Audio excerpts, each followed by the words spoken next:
Welcome to the Gina and La Wonda Show, two friends that talk about life issues and their involvement in ministry. Thank you for joining us. And now here's Gina and La Wonda. Welcome to the Gina and La Wonda Show. I am Gina Williams. And I'm La Wonda Bornstein. And we're so glad to be able to spend this time with you because we're able to give you some information from some experts who can talk to us about mentoring and just their experience and give some guidance, because last time we talked with you, we talked about mentoring. And so I'm going to introduce to you Jonathan Harris. He is the Director of Life Skills at the House DC, and Andrea Counts is with Code 3. And she is director of Fight Against Sex Trafficking. So these two individuals have at least 20 years of experience individually, and they really have some interesting things to say. And I think that you'll just get a lot of good information from them.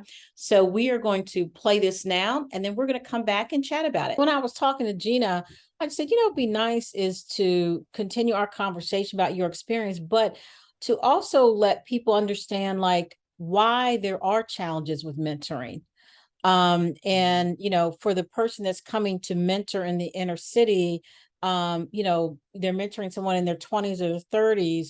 Why do you guys think that it's just much more difficult for the person trying to mentor as well as a person being mentored, which is the mentee? So I'm just really talking to you guys today because I wanted to get your perspective on, particularly from mentoring individuals that are in that 20 to 30-year-old range. Why is it a challenge, with them, and then for mentors as well? So how do you define mentorship, mentoring? How do you define that? What does that look like in your mind? Or, what are you guys actually talking about when you say mentor? Because I would just really quick say what I've seen mentoring look like is picking somebody up or meeting with them once a week for a meal or some ice cream or something like that, depending on, what the people like. So yeah, and that's typically how, when I think about mentoring, what people who are mentoring typically are doing, spending an hour with them, doing some type of an activity or taking them out to eat, that's kind of typically what I see. Do you see mentoring that can be done in different ways? For me, mentoring is definitely different. I look at mentoring, and of course mentoring has different levels, but I look at it more like, how to show somebody how to do something, or at least how I do something that they're interested in. That's what I think of mentoring, teaching or giving advice, or showing life experience or your experience in a specific thing. What you said was spending time with someone and either showing them how to do something, and kind of being an example. As you guys, I don't know if you guys noticed, but I shaved. And the reason why I shaved was because I've been telling Bryce, my son, cut your hair off when you go on these interviews, especially if you're trying to go into that corporate environment. But I always walk around with a mustache and a goatee. And so what I did yesterday was I said, okay, you know what? Let me show you what I'm talking about. I said, and I'm gonna walk around like this until you get that. And I kind of looked at it as I kind of looked at it as bad example, bro. Sorry. Trying to mentor him about what does it take for him to, at least as a Black male, get in the door into a corporate environment he's trying to get into. He's been unsuccessful. So how do you approach, and how do you look at, why do you think mentoring is a challenge? I think because mentoring, like I was saying, it has been defined by just spending an hour with somebody, a week, and maybe answering a couple questions. And again, there are different levels to it, because somebody can mentor you that you never even meet. You could just watch and read and look at all their stuff, and that's another way to be mentored. But when I look at mentoring our youth or young people in the city, they need so much more than an hour of you answering questions or just hanging out. And that's still very valuable. But they also need to see how you do it. So maybe you are, if they want to know about accounting, then, let them spend a day with you in the office. And what does that really look like?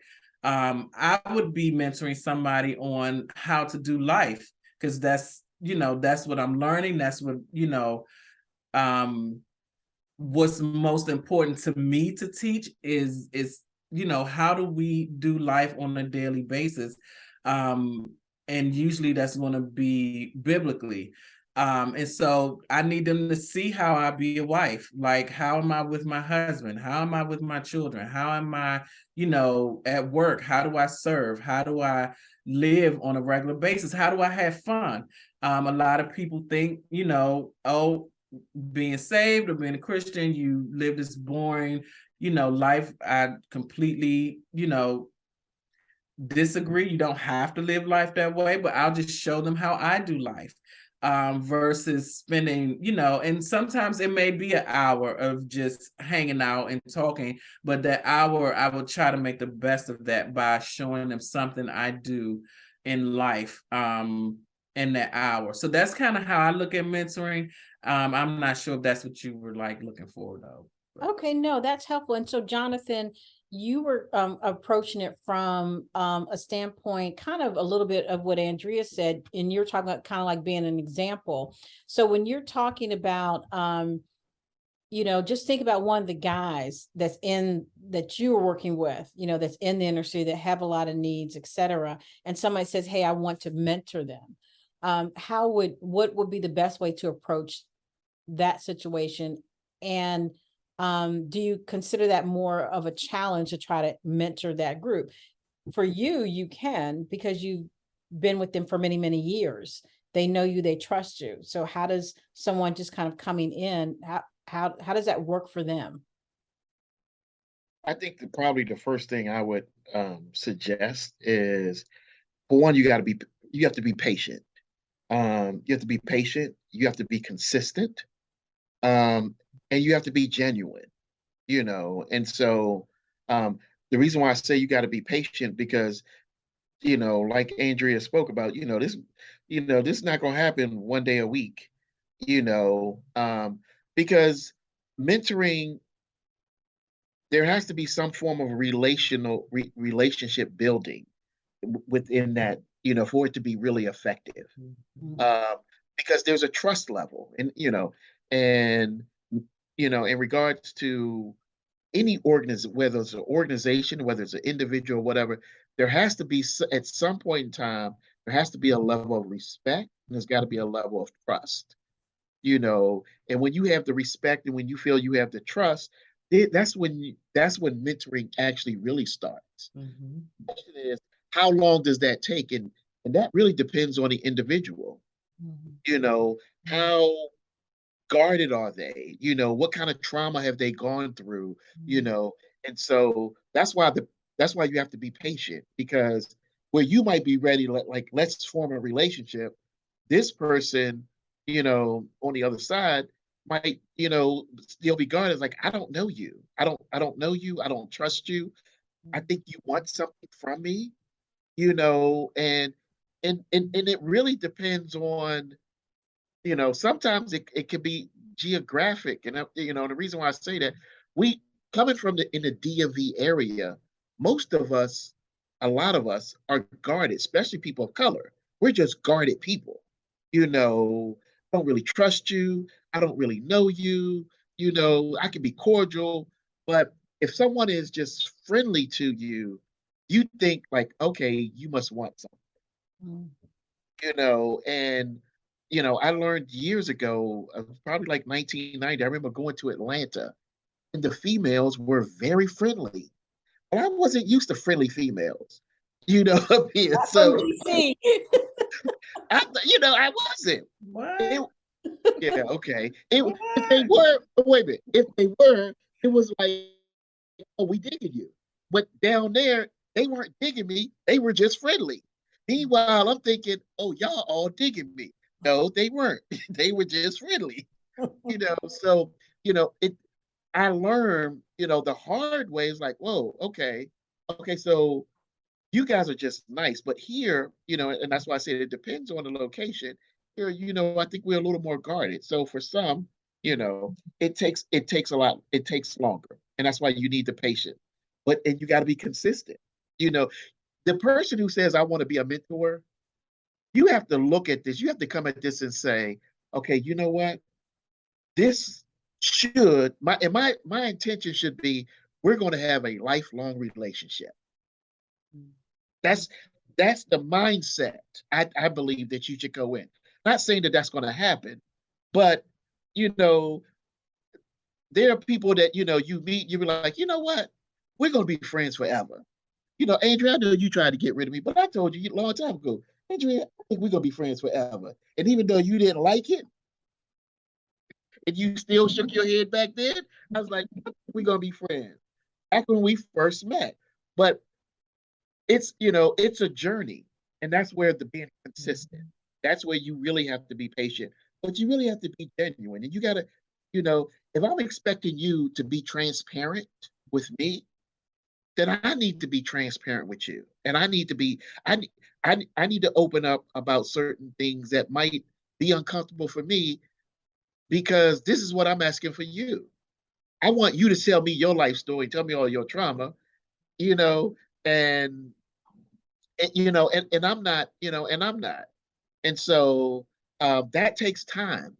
I've been in a couple small group, and it took a few years before actually couples really started to open up, and really telling you, like, really was like, oh, really? Like, oh, because you don't know, and it's this, oh, y'all so nice, and thank you, Jesus, and y'all got a nice relationship, and then bam, stabbing each other when we get off to it. But but you have to be transparent in order, and if you're not transparent, then they kind of sense that, like, okay, I know you hold it back. So why am I going to really tell you? So there's a trust level. There's a lot of components: trust, respect, patience, consistency, and being authentic of who you're going to be to make it work. That's what I believe. Okay. I think obviously that's so on point, but I think one of the keywords that you used but didn't really expound on is expectation. Throw those out the window. Throw it right out the window. Stop. Don't come into this relationship expecting to change somebody. Come into the relationship expecting to learn something about somebody, somebody that you don't know. But all your other expectations, I'm going to change this person. This person is, going to learn to do this, and that for me. You can throw all that out the window. Whatever your expectations are, let your main one be that you learn something from the person you're about to spend time with. Other than that, everything else that you said was spot on. That was powerful. Kind of like a marriage, there's still things that, I mean, just being married for, coming up on 25 years, it took me a long time to realize, like, okay, I can't change it. Only thing I could do is change, is work on me and pray, and so yeah, that's key. Okay. So let me ask you a question. How do you respond to somebody who says, every time I am mentoring or I try to reach out, the person doesn't respond, or maybe they show up or maybe they don't, or I feel like, they're always needing money? Well, one, because they do need money. That's just the fact of it. They need stuff. They have a lot of physical needs. But not answering, and not responding. There's no relationship there. Right. When there's a real relationship, you daggone near have to block people to get a break from them, because they want they want so much from you. They want your time. They want to hear from you. And yes, they do want money as well, but And why is um that? And why are they asking you for the money? I mean, well, I kind of feel like, just in some of the conversations that we've had, is that one thing that some people that are mentors need to just understand is that if you're mentoring in the inner city, or you're mentoring, even in rural areas or areas where there's just a lot of poverty, even in, county areas, people are in survival mode. And so that there's a disconnect between, you want to spend your hour a week with me to take me out to eat or whatever, and I'm trying to survive. And they need to understand that that may be the relationship. Is that possible, that that is going to be the relationship? that is absolutely the relationship. That most and they have to understand what survival mode really is and what it looks like. You want to take me out to eat, and I got 3 kids at home who are starving, but you want to take me out to dinner and we don't have nothing for the rest of the week. No, I'm really not going to answer that call unless I come just so that I can order extra stuff or order something that I can take back to them. And then do I want to do that and risk feeling embarrassed or ashamed because I have to, ask for extra food? So, um, survival mode, there are people who don't even realize that they're in survival mode. It's not just in the inner city. You have doctors who rather work 24 hours a day than to really, take time and live life because they're still in survival mode from whatever is going on in their life. And I don't think people understand how severe that is for the inner city when you're competing with everything. You're not just asking somebody who has a 9 to 5 for their time. You're asking somebody who has children, who's possibly in an abusive relationship, who's possibly, facing food insecurity, housing insecurity. A whole bunch of things are competing for their attention, their time, and their mind. And so you wanting to spend an hour to just kind of talk, they're ready to explode probably. So an hour of talking about surface stuff that you want to talk about is not first on the agenda. So no, they're not going to call. And then the other thing is too, we're not comfortable with being ourselves. So that takes a lot for us to have to be somebody else with you for an hour. And you sometimes you're just like, is it worth it?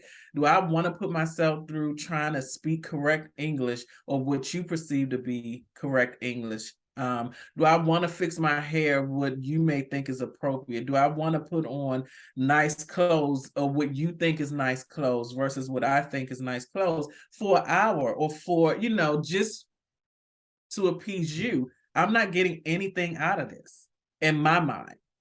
And in fact, it's more stressful than anything. Oh, that's interesting. Yeah, that's interesting. You have any thought on that, Jonathan? And that's just really the last question that I had.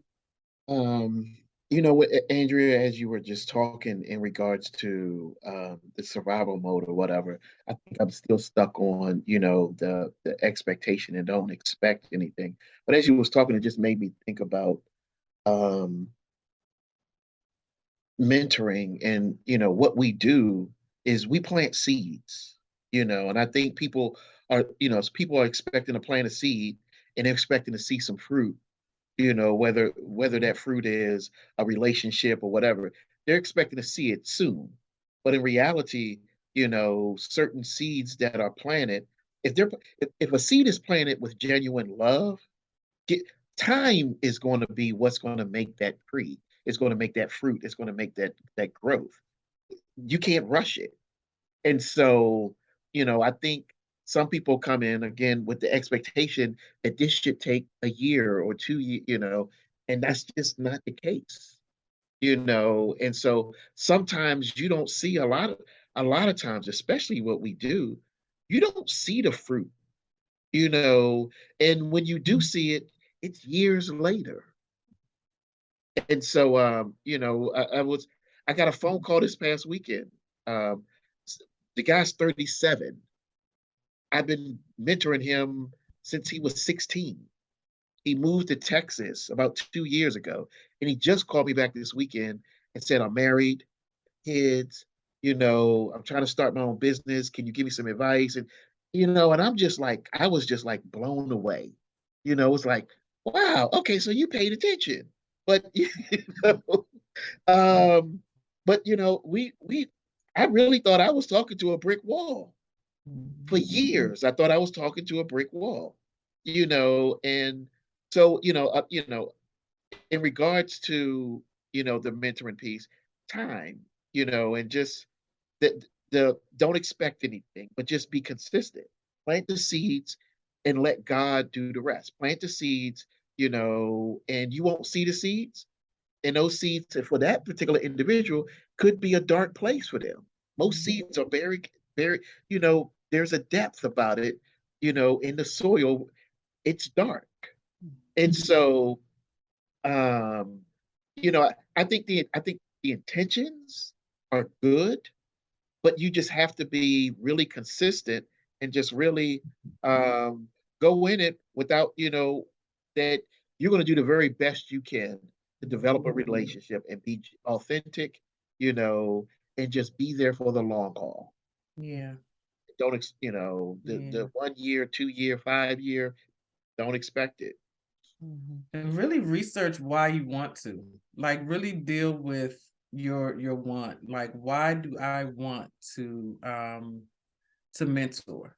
Because it's usually more than just, I want to do something good for somebody else. So really like research that. Relationships are God's way really of showing us something about us and teaching us something about us. So really look at the why you want to do something that's so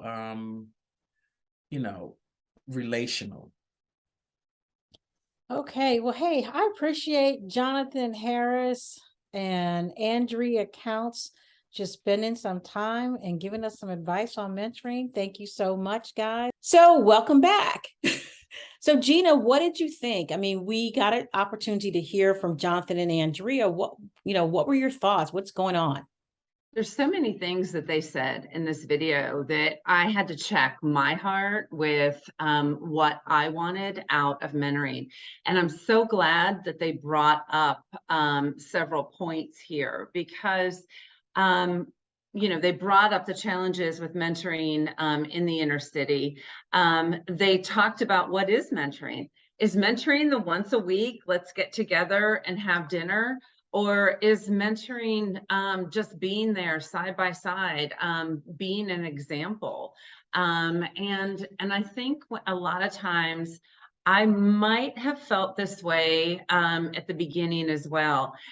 Sometimes you think I can show up for 1 hour a week and just tell this young adult about my life and show my life. And then I'll go back to my life and my mentee will go back to their life. And I think as I got into mentoring, I started to see it wasn't about that. I think we spoke a little bit about how my mentee did ask for me, asked for money, would call certain times and say, look, I'm in a jam, what do I need? So mentoring, I think, and I think it was Jonathan who said, like, I mean, this is like a genuine relationship building relationship that we're getting into here. Mentoring can't be taken lightly. And one thing I did learn from mentoring is, especially with the group that I was looking to mentor with, these kids have so many people coming in and out of their lives that if you're gonna mentor them and show up once a week and then not be more inclusive, or show up for like a month and then say, oh, I'm done, that's exactly opposite of what these kids need. You know, they need somebody that can walk with them through a period of time. Sometimes a mentoring relationship might just naturally end. But sometimes it is a lifelong thing. I know with the young woman that I mentored, she was going through a really hard situation in her life. And I was there for that. But then when the situation was kind of over with, I stopped getting phone calls and I stopped, you know, and that was okay. I was there during a particular time. Um, and that was fine. But I think the one thing that both Andrea and Jonathan emphasized was just going into it knowing that you were going to have to really give it your all. And you have to check your heart. Why am I going into this relationship? And do I think, you know, am I expecting something out of it myself? Or am I just going into it to give? And I loved I loved that both of them kind of mentioned no expectations when you go into this. And Andrea had actually said, when you go into a relationship and when you go into a mentor relationship, in a relationship will tell you about yourself and you will learn about yourself. I loved that because that's so true, you know, like go into a mentor relationship wanting to know more about yourself, not going in there expecting to change somebody or be the savior, so to speak, but just going in there to love on somebody and maybe get them through a hard period of time. Listening to Jonathan and Andrea, though, things came up to me. You know, is meeting once a week even mentoring? You know, is that something that is valuable for a child in the inner city? Maybe it is, but then sometimes you think maybe it's not enough, you know? What are your thoughts about that? Yeah, so interesting you said child and not teenager or young adult or an adult. Because I do think that there is value in the 1 hour week for a child. I think that that's a nice value because that's kind of like if you're in a situation where you you know are in an environment where it's you know it's difficult, it's hard. But just think about how we have kids and, you know, all week they're working, you know, they're doing their work in school, you know, back in the day when our kids were young. Of course, they're grown now and they have their own kids. And then you say, okay, if you do this, you know, on Friday or on Saturday, I'm going to take you to get, you know, ice cream, or I'm going to take you to the carnival, whatever. So they've got this anticipation of something exciting happening. So when I think about a child, I think that if someone can only give that child that 1 hour a week, I think that's fine because it does give that child something to look forward to. Like, wow, my mentor's coming, you know, we're going to go and we're going to get some burgers, or we're going to go to the park, or we're going to do something. And they just kind of can look forward to something like that. They have something that they can look forward to. So I do think that the relationship can be different from a child versus a young adult, young adult, teenager, or an adult. Because now we're talking about teenagers are not typically what I would consider just us working, you know, in the inner city, looking for you to mentor them per se, particularly not the kind of young people that we work with. And so when we mentor them, because we're mentoring them all the time, it's organic, it's natural. They don't even understand that we're mentoring them. Exactly. So now you're talking about dealing with these young adults, which I go back and forth and I call them teenagers, young adults. Now you're talking about doing life with them and having a relationship. So is that 1 hour a week enough for this young adult or this, you know, full, you know, legal adult, you know? And so I would just say that I like what Andrew said, why are you going into mentoring?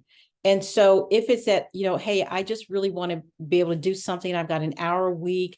I want to make an impact, then you may want to think about a little child. You may want to think about someone that is, probably that middle school, elementary school, preschool, or whatever age. But if your objective and your goal is, I want to do life with someone, I want to come alongside, and I hope to make an impact that's going to be lasting and that can be generational. And I also hope that through that God transforms me. Now we're talking about a mindset of a relationship, and it's not necessarily about, I've got to check off that 1 hour a week, which is nothing wrong with that. Now we're talking about, I want to see when we can get together. And it's not to me, it's not going to be built on, let me get an hour in, an hour in. It's just going to be built on, I'm there for them. And it's no different with our friendship.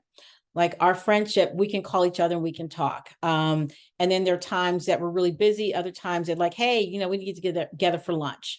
And sometimes we've gotten together like every week for lunch and talk for a couple of hours. But that's because we're doing life with one another. We're building a relationship. And so I do think that there's a difference when it comes to time. And it is a train. That is such a good point. And I wish I had thought about mentoring more like what you're talking about. It's such a good point to think, I am going to invest the way I would invest in a friendship into this person. And, this person is going to, this person is going to mean the same thing to me. I am not looking at it like this is a box to check. This is somebody that I'm pouring into for an hour a week, right? Like this is a true friendship. And I really like that. That makes mentoring a very different thing for a young adult or for a teenager, I think. Yeah. And then when you think about with friends, like, you may have a friend that is not in the position that you are, or have the resources that you have.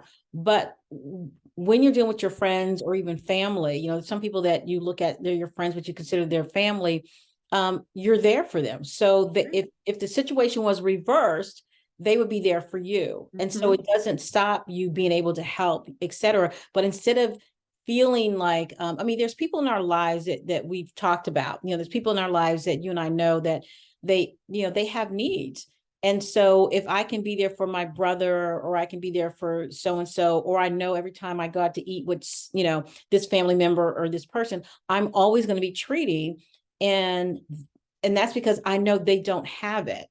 So I'm not keeping track of that, so Right. it's like, this is our relationship. And yet I enjoy it. We enjoy each other's company. They give me so much. They make me laugh. It's a different kind of a feel when you're doing life with someone from a mentoring perspective. Exactly. I really like that. The other question that I had for you was, is it possible for a white person who has never really had any experiences with the same kind of experiences, for example, that one of the kids at the House DC, one of the young adults at the House DC has had? And I specifically say white person because I feel like I feel like that even separates us further apart in our backgrounds, in what we might be, in anything we might be able to share, similarities. Is it possible for there to be a relationship between a black mentee and a white mentor? Is that a success, or is it more important for that young adult to be spending time with somebody that they can relate to more? Every situation can be ideal. It is ideal. There's nothing like a comparison of having a mother and a father raise their child together in a loving home and a God-fearing home. That's an ideal situation. The unfortunate situation is if a parent passes away, or they are no longer together. Now you've got a single parent, and that's not ideal. But the single parent still cares, they love their child, and they want to raise their child. That's not the ideal situation. So it would be kind of ridiculous for me to say it doesn't matter. Everything, if we can look at the ideal, but let's look at the reality. The reality is there are so many children, particularly in, inner city and just many different communities, that need someone in their life that's positive. And so if I have a choice of having someone in my life that's positive, who's white, who doesn't look anything like me as a child, and they're positive and they're caring, they're compassionate, versus having nothing. Hopefully that answers your question. It does. Yeah, really does. And so to kind of go a little bit deeper with that, I think the thing that's important is when you recognize that, the fact that you see color, you talk about it, you recognize that, it gives you an edge from, because I've definitely talked to white people over the years who have said to me, because they want to let me know up front they're not racist. And so they'll say, I don't see color. And I'm thinking, well, that's not true. You do see color. Well, we were raised not to see color. Well, if I were to slap you across the face, you didn't know me, and I ran, and the police officer says, what just happened? How are you going to describe me? You did see color. Oh, a Black woman slapped my face and ran. That's probably not the best example, but I'm just trying to, think of something. It's actually a really good example. But people see color. So to say that, right. it's just ridiculous. So the fact that you start off with knowing that, hey, I'm of a different nationality, I'm of a different race, I'm of a different socioeconomic background, it automatically puts you in a position of being aware. Yeah. And it automatically puts you in a position of trying to be understanding and compassionate and finding a way to relate. But it's that blindfolder that you have on. If you walk into a situation, I'm going to help, this Black person, I'm not racist, just everything's just wonderful. And they just need to see, how we should be doing things, or whatever that may be. When you walk into that kind of situation, then you've already kind of like shot yourself in the foot, but when you walk in with this understanding of the reality of our history together in a nation, et cetera, you really have a lot way to go. And then you have to also think about going back to your motive. If your motive is, I just want to walk with someone, or your motive could simply be, I've never grown up around Black people. I don't have, but I want to change that. I want to kind of be reflective of what heaven is going to be like when it talks about many nations and of people. And so, God, you know what? It's not that I'm trying to go grab the Black person or the Chinese or Asian or whatever. It's just that I want to live out how you see people. And so bring that person in my life. And I just want to be educated. I want to help them. I want them to help me. And what an incredible blessing that would be. So it's just really a mindset of how you are approaching it. And so to me, it doesn't, I guess that's the long version of me saying, it doesn't matter. I'm glad to hear that, because I truly think a lot of white people, for example, might be afraid to enter into a mentor relationship, only because they don't feel like they have the same background. What can I do? That we're so far apart from each other. What can I do? I think there are a lot of people that want to help. And this was in my case.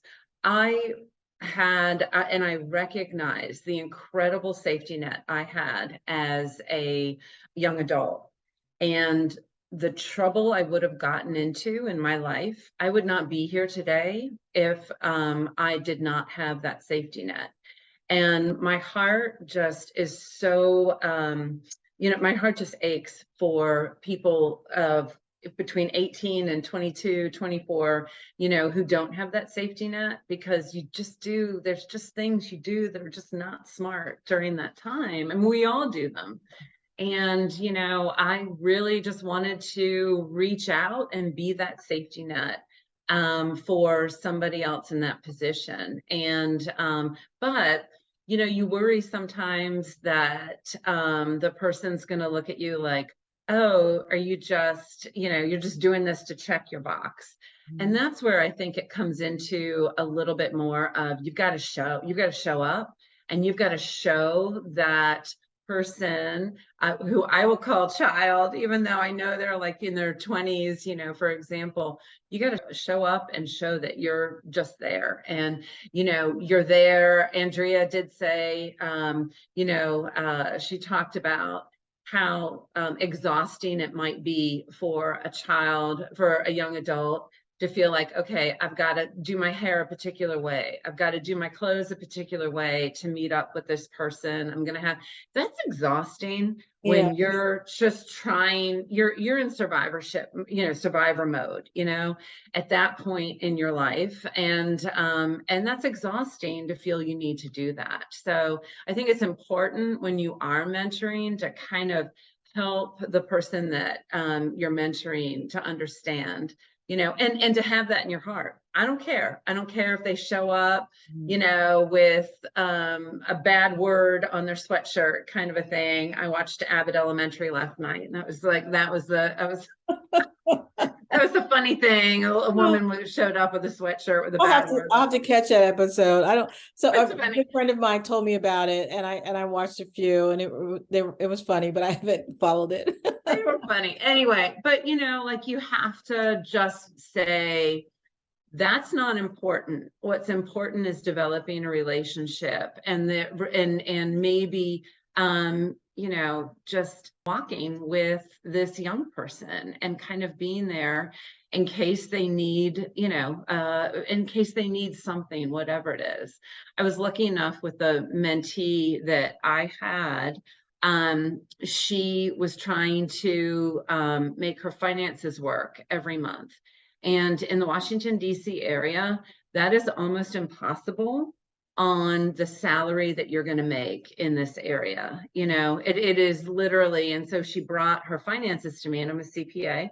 She brought her finances to me, and we went through it. And I don't know how she made it every month, because her rent in a not very nice area was astronomical, you know, but I was able to be there and, you know, walk through that with her. So there were definitely things that I felt like I was really, you know, helpful, and that we could come together, you know, even though we had very different backgrounds. There was definitely things that that brought us together that are similar for everybody, you know.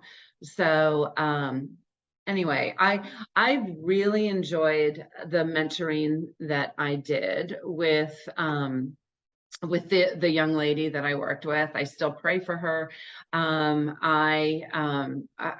She made me, well, she just astounded me on how she was going through so much more than I ever will go through. And she woke up every day and determined to attack it.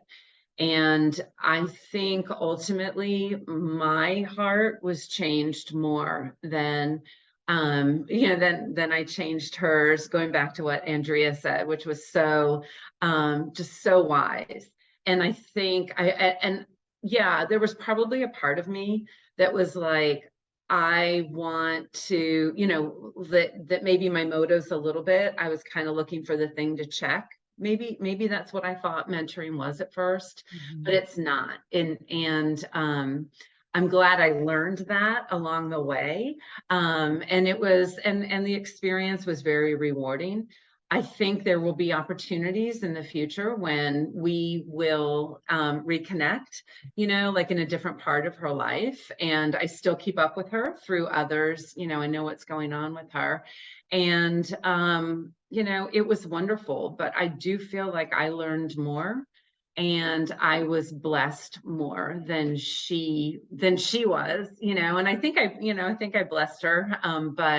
But yeah, that's what the relationship was about. It was about me learning about myself, and about me wanting to be, as I say, Jesus with skin on, you know, to people in the community. I was able to kind of be a little bit of that safety net during a pretty difficult time for her.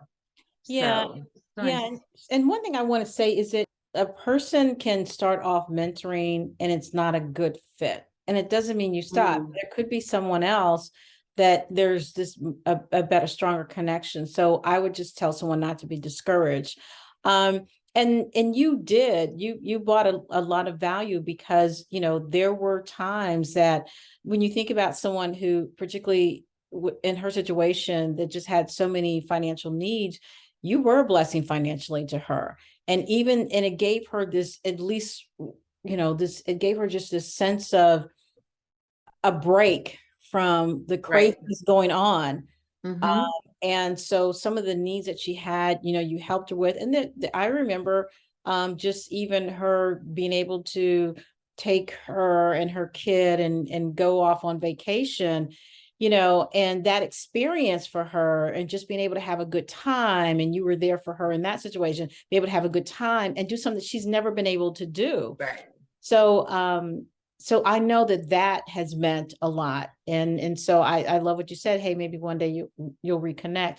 So I just, you know, again, I just think that the information that we got from Jonathan Harris, who has been mentoring and walking with young people for so many years, over 20 years, whether it's been male and female, and just particularly just that very challenging young people to reach. I just thought that he just brought an incredible wealth of information. I appreciate so much Andrea Counts, who has been mentoring also for over 20 years, and just her perspective and how she sees things and just challenging us to ask that question, why are you mentoring? So we're so grateful. I cannot wait for the two people that we've got next week. And so, hey, thank you so much for joining us. And I'm La Wonda. I'm Gina. Thank you. We'll see you next time. All right, bye.